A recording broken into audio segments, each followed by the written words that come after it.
El llano parece inocente bajo el sol. Sabanas largas, ganado disperso, esteros que duermen como espejos rotos. Pero de noche, cuando la humedad sube desde los caños y el viento se detiene en seco, la planicie se vuelve territorio prohibido.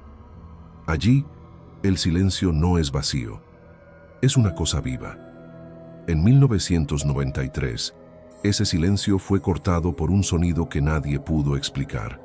Un silbido, agudo, irregular, imposible de ubicar. Le dijeron como siempre, el silbón. Y cada vez que sonaba, algo desaparecía. La camioneta fue hallada a las afueras de Mantecal, estado Apure, con el capó abierto y barro seco en los guardafangos. Dentro, sobre el asiento trasero, una cinta de casete oxidada pegada al vinilo, como si el tiempo la hubiera soldado allí. No había signos de hurto. No había sangre a la vista. Sin embargo, el aire guardaba un olor a hueso húmedo, a cuero viejo recién lavado con lluvia. En el tablero, la aguja del velocímetro detenida en cero. El reloj, clavado a las 3:17. La cinta fue reproducida en una emisora local antes de desaparecer en manos de funcionarios que nunca se identificaron. El audio abre con ambiente. Insectos, un golpe leve, el chasquido de un encendedor, luego silencio. A los 40 y tantos segundos, el silbido aparece como una línea delgada. No entra por un canal, invade ambos, se desplaza, sube, baja, se aleja, regresa por detrás del oído. Quien escuchó en vivo dijo que parecía venir contra el viento, que cuando sonaba lejos estaba encima, y cuando sonaba cerca, ya era tarde. Esa noche, los pobladores aseguraron haber visto sombras altas cruzando los potreros, una figura alargada, flaca, con algo colgando del hombro, un saco. En las mañanas posteriores, algunos corrales amanecieron con animales rígidos, articulaciones torcidas sin marcas de lucha, como si el peso de un ritual hubiera caído sobre ellos sin manos. La guardia registró el fenómeno como evento atmosférico no identificado. En los cuadernos viejos del pueblo quedó otra palabra, maldito. Al recorrer el área, los voluntarios encontraron huellas que empezaban nítidas y se diluían en la nada, sin retorno.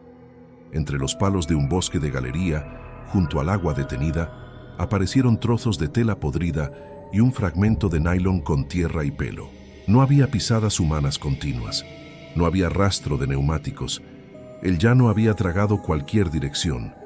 Lo único consistente era el eco, un eco sin origen que seguía sonando, incluso cuando el reproductor estaba apagado. Con el correr de los días, la historia creció en susurros.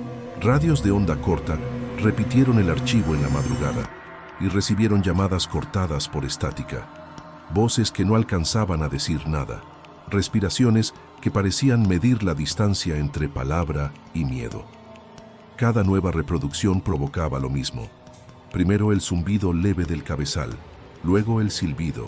Nadie pudo limpiar la frecuencia, nadie pudo probar fraude. Los técnicos anotaron patrón idéntico a registros antiguos. Los viejos del llano dijeron otra cosa, condenado. El 14 de agosto de 1993, un equipo joven salió a documentar los hechos. No volvieron al amanecer. El vehículo apareció días después en otro punto, sin combustible y sin señales de violencia visible. La cinta oxidada quedó como la única huella. Desde entonces, cuando la noche se aplana y los esteros dejan de respirar, el mismo sonido vuelve a cruzar la sabana. Algunos lo oyen fuerte y creen estar a salvo. Otros lo sienten lejos, diminuto, y ya no alcanzan la puerta. El llano guarda sus muertos en silencio. Pero hay cosas que no se entierran. Este silbido, por ejemplo, sigue allí sin garganta ni dueño. Sigue allí, como si no hubiera terminado de decir lo que vino a decir. ¿Qué anuncia exactamente? ¿A quién llama cuando recorre el viento en sentido contrario? ¿Por qué 30 años después todavía hay noches en las que la planicie parece detenerse para escucharlo? El llano venezolano y colombiano es un tablero de agua y pasto que se hunde y resurge con las estaciones. En verano, el suelo se cuartea como piel vieja. En invierno, los esteros suben hasta tragarse caminos, cercas y certezas. Entre Apure, Barinas, Portuguesa, Meta y Casanare, los morichales dibujan corredores de sombra que los vaqueros llaman bosques de galería. Allí el eco se comporta como una criatura, aparece donde no nació y se calla donde debería gritar. En ese paisaje plano, la noción de distancia es engañosa. Todo parece cerca hasta que se camina. Todo suena lejos hasta que está encima. La vida rural está hecha de madrugadas, arreos, fogones y una música que no necesita ciudades para existir. El joropo golpea el suelo con zapateo, el cuatro acompaña con alegría forzada y la voz humana se acostumbra a llamar desde lejos. Sin embargo, los llaneros aprenden desde niños a no contestar ciertos llamados. Hay sonidos que se respetan, hay silbidos que se dejan pasar como si fueran viento, porque responder es aceptar una conversación con lo que no tiene rostro. En los caseríos dispersos, la superstición y la memoria forman la única policía nocturna. No hay quien patrulle la sabana cuando la luna se esconde.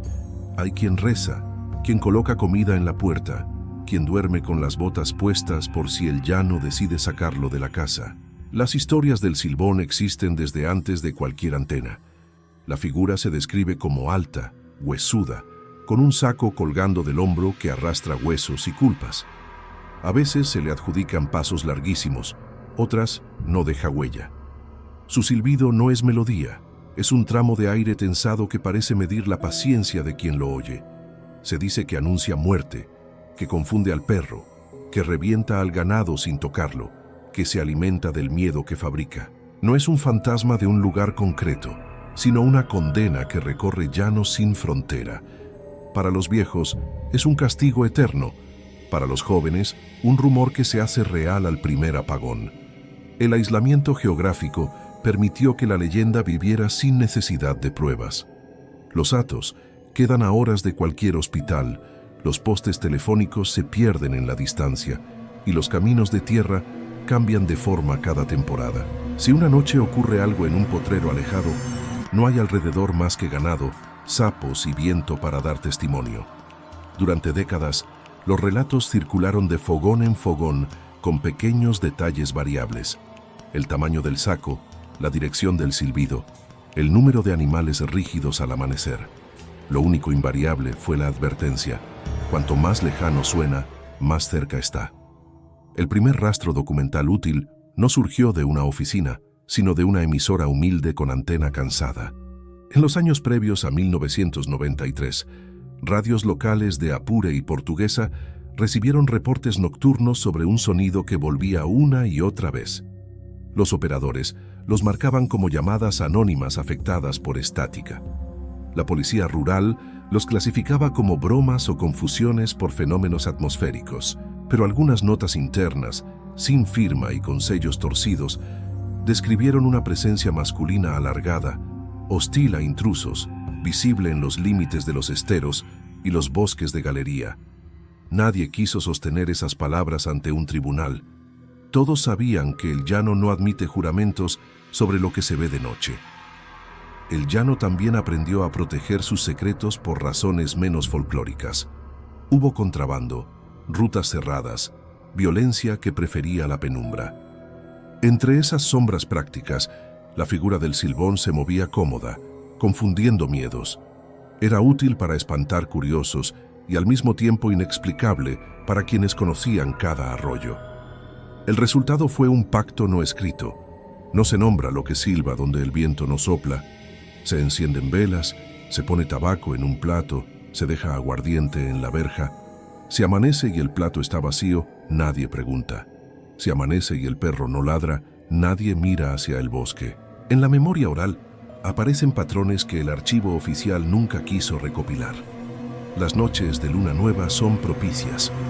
Las zonas donde el terreno se hunde, también. El silbido a veces baja la temperatura de golpe. Otras veces la sube como si el aire se hubiera quedado atrapado en los arbustos. Hay quienes hablan de voces sin cuerpo que no llaman por un nombre, sino por un cansancio, una forma de desaliento que obliga a caminar hacia el sonido. Nadie admite haberlo seguido. Varios desaparecieron en temporadas distintas, dejando atrás burros ensillados, fogones vivos, platos sobre la mesa. El llano no explicó esas ausencias. El llano nunca explica. El año 1993 consolidó lo que antes flotaba en susurros. La combinación de sequía previa y crecida repentina dejó zonas anegadas y caminos recortados por agua oscura. Las comunidades quedaron aisladas por semanas. En ese encierro forzado, los relatos de apariciones se multiplicaron. Se habló de sombras altísimas entre los morichales, de pasos que no marcaban huella, de animales que amanecían con las articulaciones quebradas sin señales de ataque. Los radialistas recogieron fragmentos de audio con un mismo denominador, un silbido que invadía ambos canales y desobedecía la lógica del viento. La gente comenzó a identificarlo como una voz conocida y sin embargo ajena, como si algo hubiese aprendido a hablar en la frecuencia de la sabana. Las autoridades intentaron enmarcar todo como superstición rural. Emitieron comunicados breves, precisos en lo innecesario, vagos en lo importante. Hablaron de inversiones futuras en alumbrado, de refuerzos para las vías, de campañas contra el pánico. No mencionaron el detalle que inquietaba a los técnicos. El patrón de frecuencia del silbido coincidía con capturas análogas registradas en otras décadas y a cientos de kilómetros. Lo mismo en verano que en invierno. Lo mismo en terreno alto que en hondonadas. El sonido se repetía con disciplina imposible, como si alguien hubiera archivado una condena y la reprodujera cada cierto ciclo.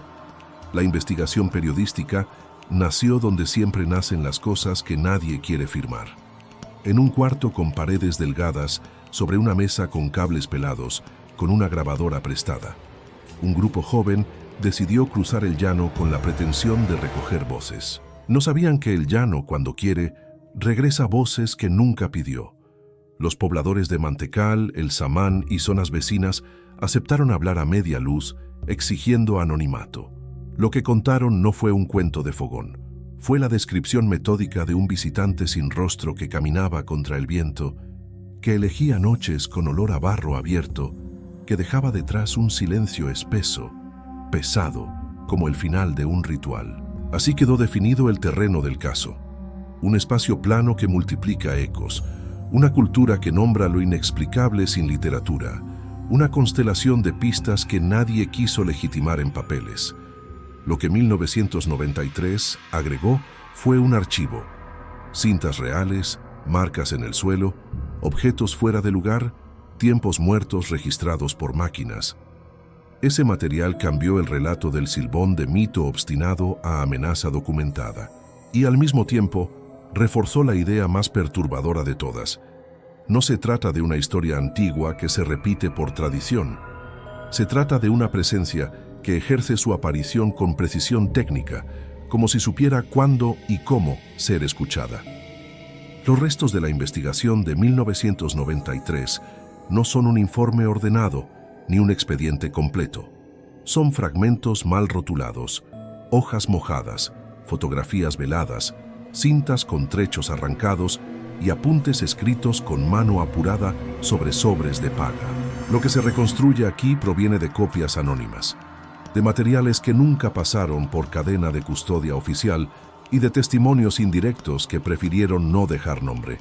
No hay un héroe, no hay un culpable. Hay una presencia que se impuso en el llano y un archivo que por momentos parece obedecerla. El equipo salió de Mantecal al atardecer del 13 de agosto. La camioneta llevaba combustible suficiente, una grabadora analógica de periodismo de campo, micrófonos externos con parabólica, una cámara fotográfica con 2 rollos ASA 400 y una linterna grande con repuestos. La ruta prevista era sencilla: borde del estero, caserío El Samán, retorno antes de medianoche. El llano, sin embargo, no respeta itinerarios. En los cuadernos recuperados aparecen horas sin actividad, seguida de saltos bruscos de evento, como si la planicie hubiera comprimido el tiempo para colocar lo esencial en los márgenes. La noche 1 comenzó sin sobresaltos. El sonido de insectos y el motor a ralentí ocupan el inicio de la primera cinta. Luego se escucha un golpe leve sobre la carrocería, distante, repetido con intervalos irregulares. No hay voces identificables, solo respiraciones contenidas y la fricción de ropa contra el asiento. El silbido aparece por primera vez poco antes del minuto 2. Es corto, agudo, pero no estable.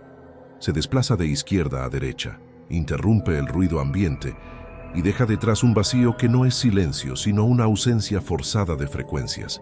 La sensación de escucha es la de una pausa que aprieta la cabeza desde dentro. Tras ese primer registro, los animales cercanos reaccionan. Se oye un caballo golpeando el suelo con nerviosismo, un movimiento de cercas, un balde rodando. La camioneta se desplaza unos metros. Los neumáticos pisan charcos que no deberían estar allí en temporada seca, y el micro suena como si algo rozara la antena. El silbido vuelve. Esta segunda vez no se ubica en un canal. Invade ambos con la misma intensidad y luego se retira por una línea inexplicable, como si hubiera tomado distancia en un terreno que no existe en el mapa. El eco que deja es diferente al natural. No responde a objetos, responde a un patrón, como si preparara la escena. En las notas de campo se describe un descenso de temperatura corto, brusco. El vidrio del parabrisas se empaña por dentro durante segundos y vuelve a aclararse sin intervención. El foco de la linterna, según los apuntes, pierde alcance y se divide en dos conos asimétricos al apuntar al bosque de galería. Al retirarla, la luz se recompone. Los micrófonos registran un zumbido que no pertenece a la alimentación eléctrica. Los técnicos que analizaron ese tramo después hablaron de interferencia sin fuente. Los llaneros, de visita no invitada. La etiqueta en la cinta marca 2211. Poco después, el primer corte. El amanecer del 14 encuentra a la camioneta en posición distinta a la del inicio, orientada hacia el borde del agua. No hay huellas claras de giro. En el pasto cercano se observan impresiones de peso, alargadas, como si algo hubiera sido arrastrado sin arrastrar. Entre los palos del bosque, un retazo de tela con olor a humedad vieja y una hebra de nylon verde reventada. En un poste bajo, marcas paralelas a la altura de un hombro humano, pero sin las irregularidades propias de uñas o herramientas. El parte informal que circuló en el caserío ese día usó 3 palabras: sombra, saco, silencio. La noche 2 es el corazón maldito del archivo. La cinta comienza con un ajuste manual del nivel de entrada. El ambiente suena cargado, como si la humedad hubiera subido de golpe. Los grillos callan en bloque y luego vuelven, pero no en el mismo paisaje.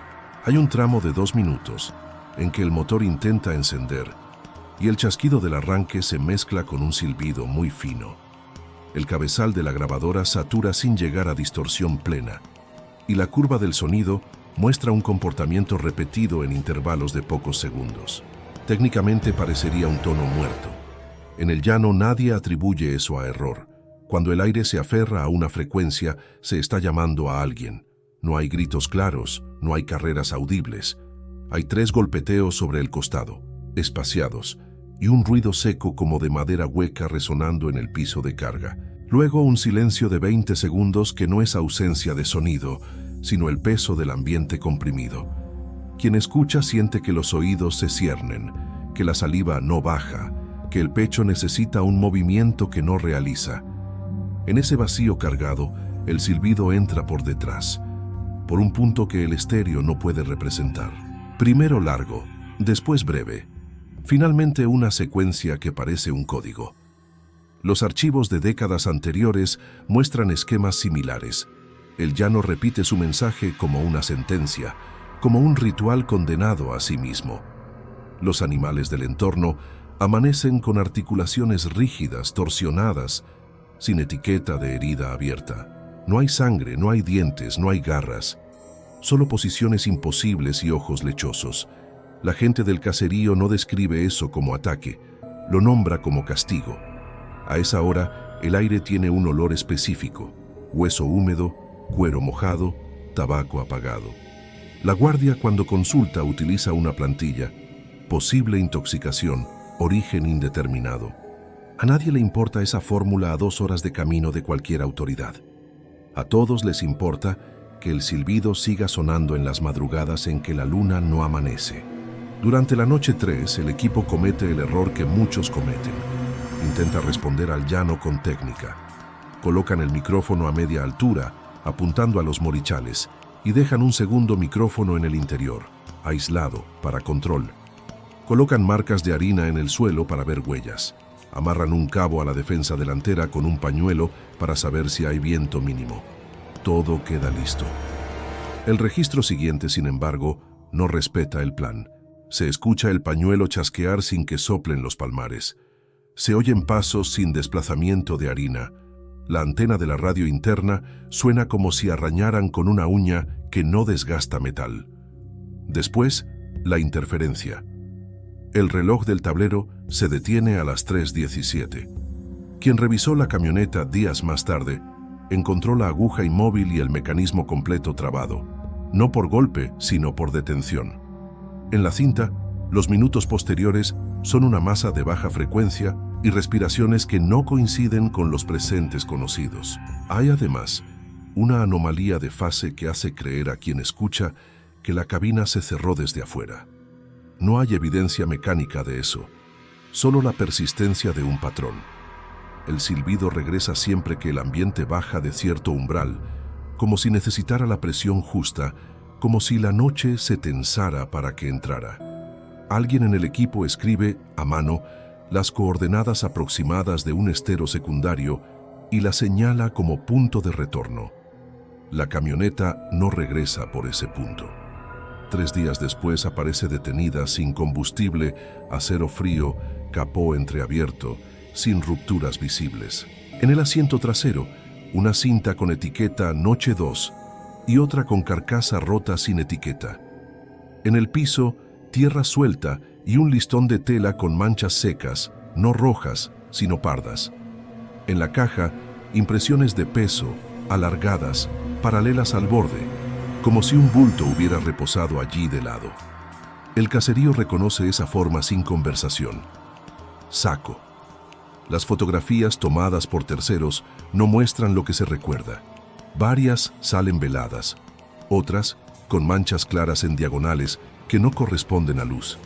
Un par de fotogramas captura a la distancia una figura flaca a contraluz, más alta que un hombre pero sin volumen de hombros. No hay rostro, no hay manos visibles. El saco cae por el lado derecho como una silueta. Frente a esa imagen, los papeles oficiales preferirán hablar de artefactos de revelado. Frente a esa imagen, el caserío prefiere cerrar puertas a la hora del silencio. La emisora local recibe, en las semanas siguientes, copias anónimas. Todas con el mismo sello de desgaste, todas con tramos que se resisten a ser borrados por magnetización. Lo que se escucha no cambia con la marca del reproductor. El silbido inunda ambos canales, deja agujeros en el espectro, obliga a subir y bajar el volumen sin lógica. Quien insiste en analizarlo termina con dolor en las coyunturas, insomnio, una sensación de eco pegado al pecho. No hay medicina para eso. Hay alcohol, hay rezos, hay puertas que no se abren de noche. El nombre que gana fuerza es uno solo: maldito. La versión más perturbadora del archivo surge cuando alguien decide digitalizarlo. El proceso de transferencia revela que el silbido no se repite, se prolonga. Lo que parece un patrón reiterado es, en realidad, una sola curva que cruza todas las cintas, como si no hubiera sido interrumpida nunca. No importa el día, la hora, el equipo o la distancia. El sonido continúa su línea. No empieza en el play, no termina en el stop. Eso le da forma de sentencia. Eso lo vuelve prohibido incluso para quien no cree. Si se acepta la continuidad, se acepta que el llano no está contando un mito. Está ejecutando un castigo. A partir de septiembre, el rumor se expande por rutas de camiones. Entonces, choferes que cruzan de noche hablan de sombras altas delante del capó, a la orilla de los morichales, en rectas que nadie recorre a pie a esas horas. No hay choques, no hay huellas, hay frenadas y sudor frío. En hatos aislados, el ganado amanece con columnas retorcidas sin mordidas, con cuellos inclinados, como si hubieran sostenido un peso que jamás podría estar sobre ellos. Los perros dejan de ladrar y se echan mirando hacia un punto que no se ve. Los niños se despiertan a la misma hora. 3:17. El llano no discute fechas, las impone. Las autoridades optan por el método clásico: negar primero, dudar después, diluir siempre. Emiten comunicados con palabras grandes para asuntos pequeños y evitan mencionar lo que importa. Un par de agentes rurales intenta replicar el fenómeno golpeando la carrocería de una camioneta frente a micrófonos. Obtienen golpes, no silencio. Obtienen ruido, no silbido. Lo que no logran registrar es el vacío entre las frecuencias, esa franja muerta que aparece como si alguien doblara el aire hacia adentro. En paralelo, los más viejos retoman un gesto antiguo: dejar comida fuera, no por costumbre, por estrategia. Si el plato amanece vacío, nadie se siente seguro, solo agradecido. Con el tiempo, las cintas reciben un nombre que corre en voz baja: el audio del llano maldito. Cambia de manos en casetes copiados decenas de veces, pasa a discos, se convierte en archivo comprimido, pierde calidad y, sin embargo, mantiene su propiedad imposible. El silbido no se ubica. Quien lo escucha en auriculares siente que alguien respira detrás. Quien lo escucha en parlantes siente que el cuarto se estrecha. Nadie se acostumbra, nadie lo domina. Un técnico intenta superponerlo a ruido blanco para borrar su borde y padece lo que otros padecieron: dolor en articulaciones, piel erizada, sensación de sombra fija a la derecha. La ciencia no llega al llano en una noche sin caminos. El miedo, sí. Hay teorías. Unos hablan de fraude, otros de psicosis colectiva. Algunos prefieren pensar en contrabandistas protegiendo rutas, pero las fechas no encajan. Los kilómetros se abren, las estaciones cambian y el silbido no pierde su disciplina. En los mapas, los puntos de registro no forman un círculo ni una línea, forman un vacío. El centro es el estero profundo, el borde es todo. Eso desconcierta a cualquiera que mire desde lejos. A los de aquí no los desconcierta, los educa. El llano no se asume, se obedece. Y en 1993 fue obedecido por miedo. En 2001, una pieza vuelve a moverse. Un exoperador que manipuló las cintas antes de la confiscación aparece muerto en su casa de Guanare. El parte policial habla de ausencia de signos de lucha, fracturas múltiples en articulaciones, cuarto sin desorden. El televisor está encendido con pantalla en blanco. En el suelo, un reproductor de casete gira vacío emitiendo un silbido que no debería existir sin cinta. Quien entró primero jura haber sentido el aire parado. Quien entró después prefiere no jurar nada. El informe se cierra con una frase genérica. La gente lo abre con otra: condenado. Con esa muerte, el archivo cambia de categoría. De objeto mal copiado pasa a ser prueba maldita. Las copias que circulan incluyen ahora fragmentos que nadie recuerda haber escuchado antes. Respiraciones cortas, un roce de tela pesada en la caja de una camioneta, un golpe seco contra madera, la sombra de algo que cae sobre el barro. No hay imagen que lo acompañe, no hay coordenada que lo ancle. Hay una continuidad que atraviesa años y equipos. Hay un llano que no olvidó lo que tomó. Y hay una hora que se repite en relojes mecánicos y digitales, en tableros de vehículos y en muñecas viejas. 3:17. La investigación no terminó, se apagó. Quedaron dos preguntas que nadie quiere responder de frente. ¿Qué se escucha realmente cuando suena el silbido y por qué el llano elige esa hora para mostrarse? La primera pregunta destruye dormir. La segunda, quedarse. Quien se alejó del caso lo hizo cambiando de trabajo, de ciudad o de tema. Quien se quedó lo hizo con un método de supervivencia. No reproduzcas el archivo a solas, no escuches con auriculares de noche, no busques el origen del sonido, no sigas sombras sin huella. Si se acata, se sigue viviendo. Si se desafía, se entra en la estadística que nadie imprime. Lo que 1993 dejó no fue un informe científico ni un cuento bien cerrado.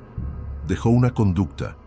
En el llano, cuando el viento muere de golpe y el perro deja de mirar a la puerta para mirar al bosque, la gente interrumpe conversación, baja el volumen del radio, Coloca comida en el quicio y espera. No se llama a nadie. No se pronuncia el nombre del que pasó con un saco al hombro. No se mira directo a la oscuridad entre los morichales. Y si el silbido suena lejos, se entiende la regla sin decirla. Lo lejano está encima. Ese es el cuerpo del caso. No porque contenga cadáveres que no aparecieron, sino porque impone forma a todo lo que lo toca.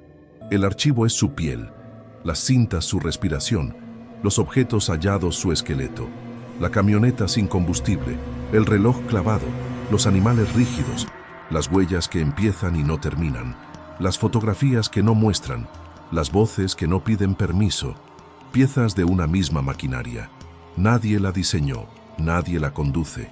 Opera cuando quiere, se detiene cuando ha cobrado lo que vino a cobrar. En 1993 cobró mucho. En los años siguientes, cobró en silencio. Y así queda asentado, sin adornos y sin promesas de resolución. El Silbón del Llano no es un personaje folclórico que entretiene noches de fogón. Es una práctica.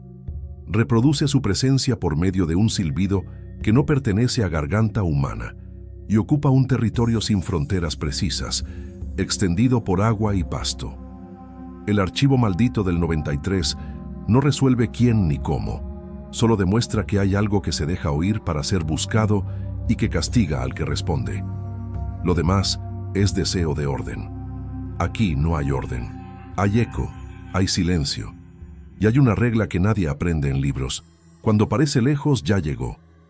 El llano no explica. Se queda quieto hasta que los hombres olvidan y entonces vuelve a respirar con ese ritmo lento que engaña. Las historias cambian de nombres, las fechas se borran en cuadernos húmedos, pero el eco permanece como una cosa pegajosa en el aire. Hay noches en que el viento parece aprender a callar, y en ese hueco se siente la presencia de algo que no necesita caminar para llegar. No se lo ve, se lo admite. Quedaron objetos que no saben volver. Una linterna oxidada, una cinta sin etiqueta, un pañuelo petrificado por barro viejo. Quedaron horas dañadas en relojes que ya no sirven para medir el día. 3:17 dejó de ser un número y se volvió un borde. A esa hora, el perro se sienta mirando hacia el bosque de galería y se niega a nombrar con ladridos lo que entiende. Nadie le pide más. Nadie busca convencer al que no tiene voz de que todo fue un mal sueño. El sueño aquí es estar a salvo. Los que aún viven cerca de los esteros aprendieron una cortesía inútil y necesaria. Dejan comida en la puerta como quien distrae a un visitante que no quiere entrar pero insiste en rondar. A veces amanece el plato vacío y la tierra hundida por una forma alargada.